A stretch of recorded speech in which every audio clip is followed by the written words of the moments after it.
snap. The punt is away. Kagan Campbell fields it at the 44. He's looking for some room around the edge. 35, 30, 25, 20, 15. He's got a convoy, and he is in. Touchdown, Patriots. No flags on slant pattern to Trey Ross, and he is in the end zone. Touchdown, Patriots.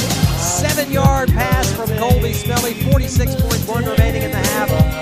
19-0 Patriots. Hello and welcome to the Hillcrest Football Review. Coach Sam Adams here with us as always. And Coach Adams, big first-round victory over Stanhope Elmore, making it to at least the second round of the playoffs for every year that you've been at Hillcrest. Congratulations on that. How do you feel about the team's performance last Friday? Well, I thought we did a lot of things really well that I was encouraged by. We have a lot of penalties that were unforced that we've already addressed pretty harshly. So we're hoping to make improvements in that area. But this time of year, it's just doing whatever you have to do to get one more point than the other team, and we accomplished that. So we're still rolling. Gotcha. Sounds good. And we'll review last week's game, and we'll look ahead a little bit later on to round two. Keep it here. Kagan Campbell fields it at the 44. He's looking for some room around the edge. 35, 30, 25, 20, 15. He's got a convoy, and he is in. Touchdown, Patriots. No flags on the field. Snap to Smelly. Slant pattern to Trey Ross, and he is in the end zone. Touchdown, Patriots. 7-yard pass from Colby Smelly. 46.1 remaining in the half. 19-0 Patriots.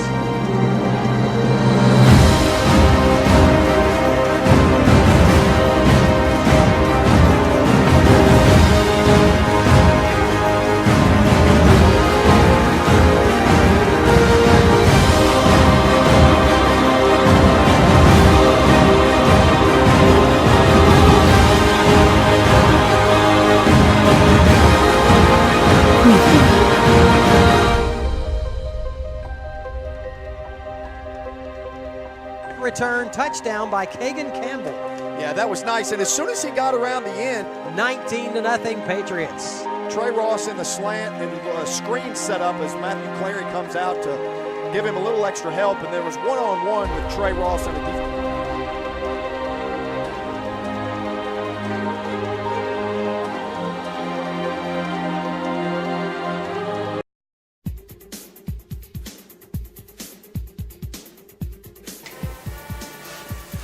All right, Coach Adams, Stanhope Elmore coming in at 5-5. You finished the regular season at 7-3.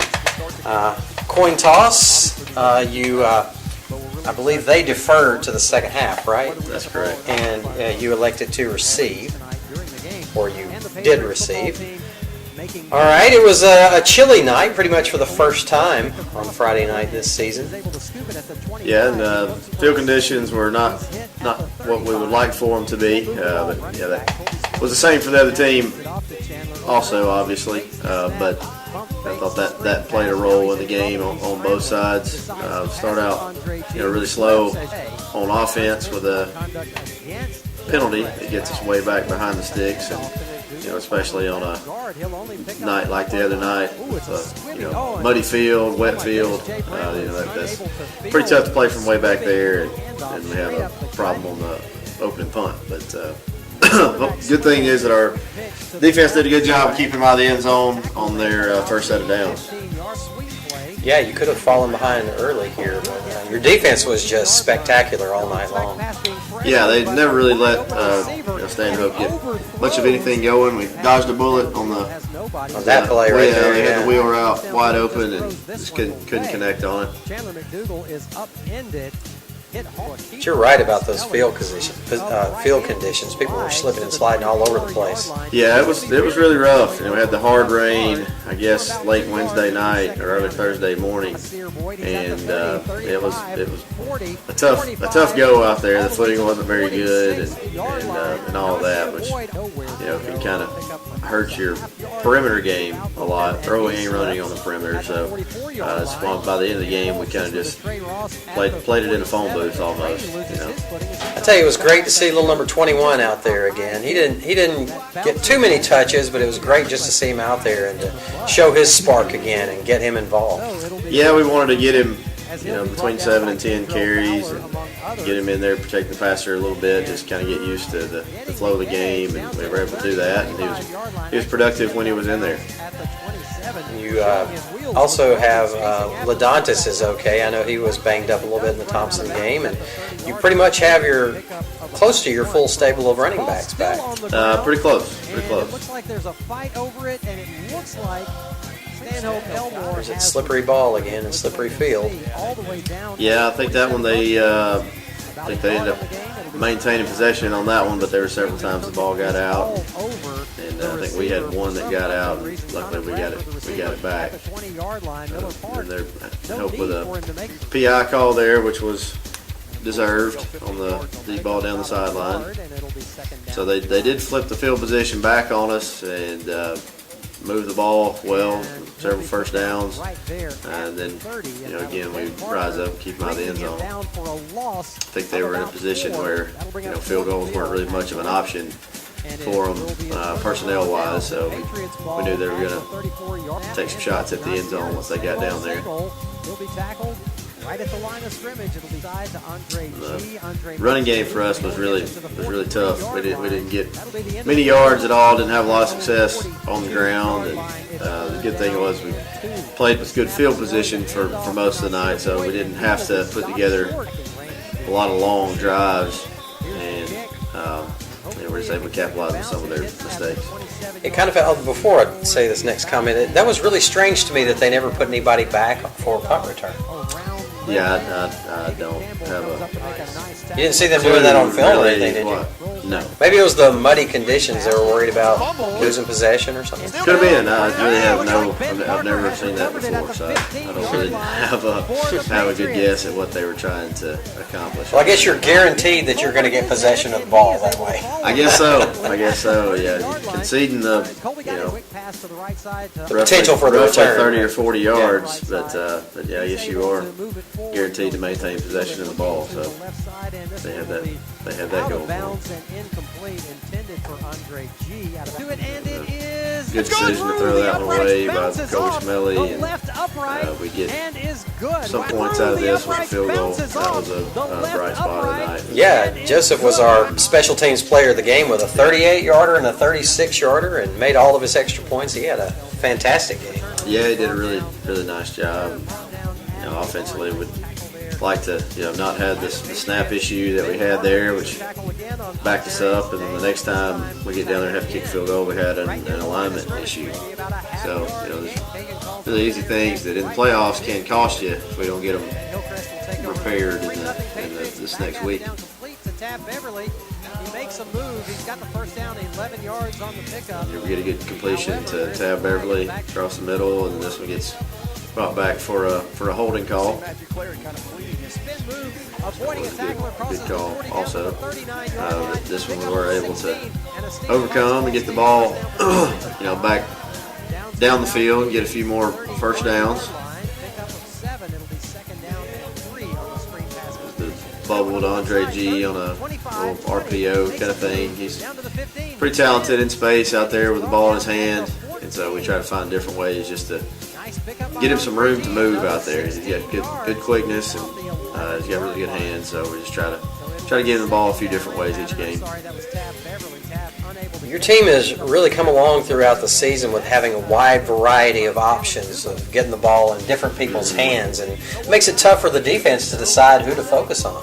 Yeah, there's really receiver-wise, probably three guys that all get somewhat equal touches, and then we play 2 to 3 running backs over the course of the game, and those guys are good at doing different things, and they kind of have different personalities back there. It does give us a lot of options and a lot of different ways to kind of move the puzzle pieces around.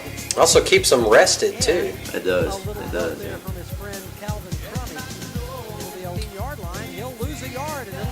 From now on, I think we've kind of gotten everything, really settled down a little bit more on defense. We're still playing well early in the game, but we gave up a few first downs in there. I think from this point on, it's rare that they get much going at all. And the punt return really tilted the momentum heavily in our favor, and I don't think we ever really gave it back to them. No flags. No flags. That's right. Yeah. I know Kagan was happy about that. Yeah. were really close at What a one, nice but hit by Trey they Ross didn't call it. as he pounds into the ground, and the Mustangs will start there 1st and 10. Really good job on kickoff coverage there from Trey Ross. Trey's a guy that does a lot for us offensively, obviously, but probably doesn't get enough credit for a lot of the plays that he makes on special teams. Yeah, we know. So we came close to giving him the special teams award because we noticed how he was all over the field on special teams. And another former player of yours is making a few tackles on Saturday on special teams. I was noticing. Yeah, I did see that. Brian Robinson having a great game on special teams Saturday. 19-0 Patriots. This was the first week he got to be on kickoff coverage. He did a really good job. Yeah, he really did. Here we get a PI and pick up first down that way, and then hit Trey Ross on the screen back inside. And our band director to see what they have to say about it. One-on-one situation with him, it's going to be hard for a DB to tackle him on the 1 or 2 yard line. And he did a good job of just getting in the end zone. Straight in 2nd and 4. You're doing great. Best play-by-play guy I work with. They had a really difficult time with their passing game. They did. They've had some injuries at quarterback. I think this was I believe the 3rd one that they've played over the course of the year, and so they're a little decimated at that spot.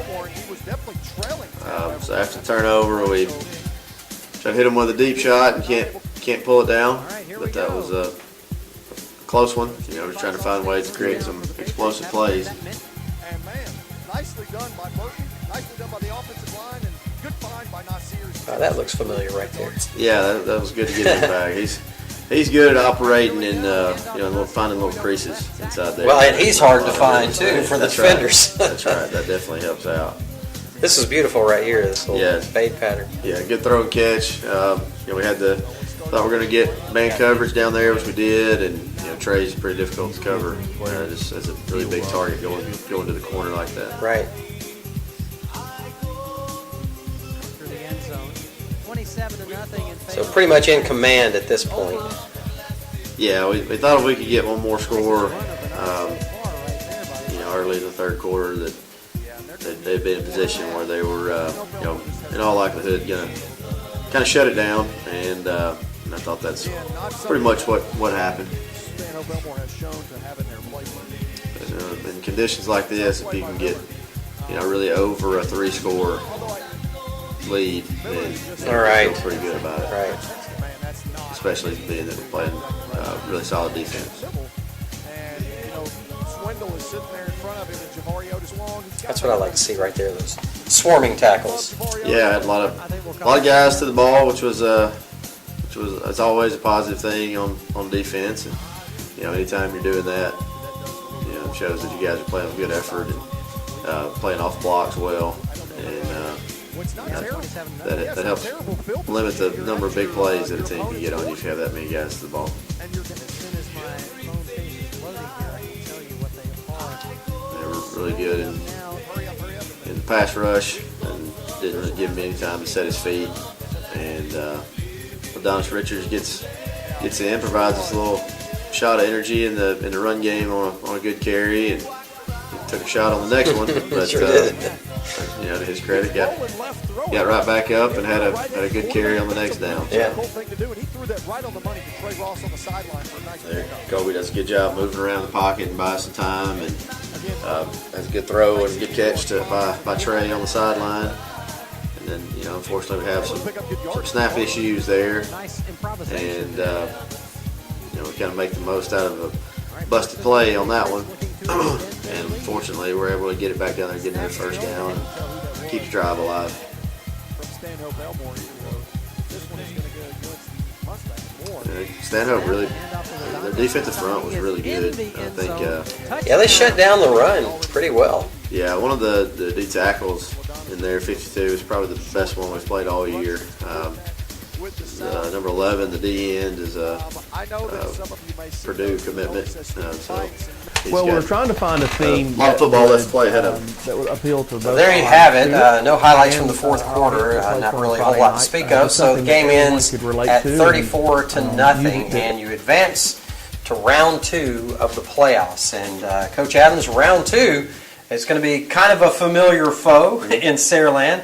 They came here a couple of years ago and Let's talk about them when we return. Sure. Okay. All right, keep it here. When you think of Hillcrest High School football, what do you think of? Adams Army. Go freaking Pats!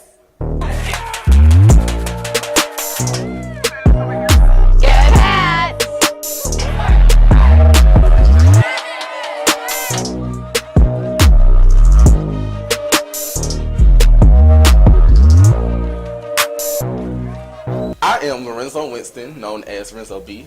I am a senior here, and I am a faithful member of the Adams Army.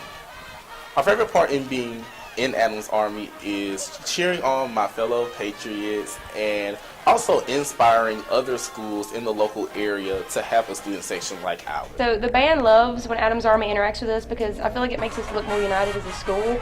Like when we're all cheering for each other, especially when y'all sing along to Hey Baby and like when y'all cheer for us during the halftime performance. It's a lot of fun, it's very energetic, and it's really exciting to cheer for our football team, especially when we win. It's great when Adams Army actually cheers along with us. It makes it much more exciting and have all the involvement. And also when there's more people there, that makes it sometimes better too.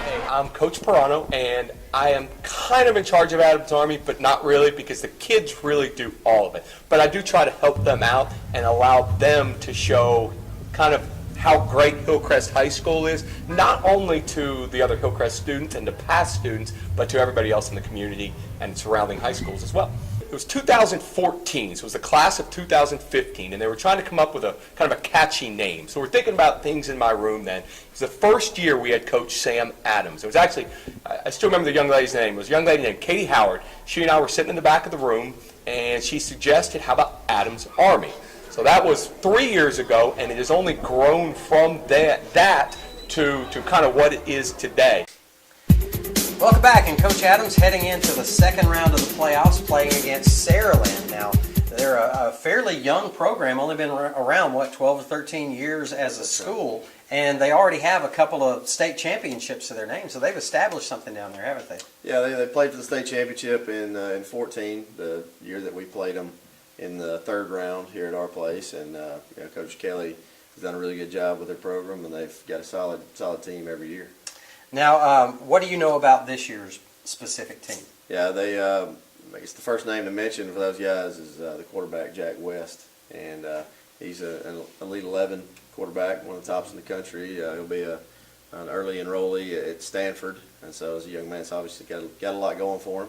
And I mean, he's as good as any of them out there. I mean, he's kind of your pro-style quarterback, just meaning he's not one that's going to run for a whole bunch of yards, but he can throw it as good as anybody in the country. And so we got our work cut out for us there. Obviously pretty smart, too, if he's going to Stanford, yeah, right? Absolutely. Wow. Okay, well, what do they present to you on defense? Defensively, they do a good job of mixing up looks. They play a mix of different fronts, on 3-man front and 4-man front, and work some movement across the defensive line to try to create a little bit of confusion. Not a lot of great size, but they play extremely hard. They're well coached. It's going to be hard to get them out of position. And so we're going to have to just put together good drives with stringing together a lot of successful plays in a row.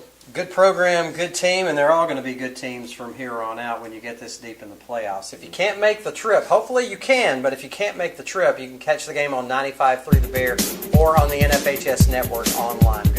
Good luck to you.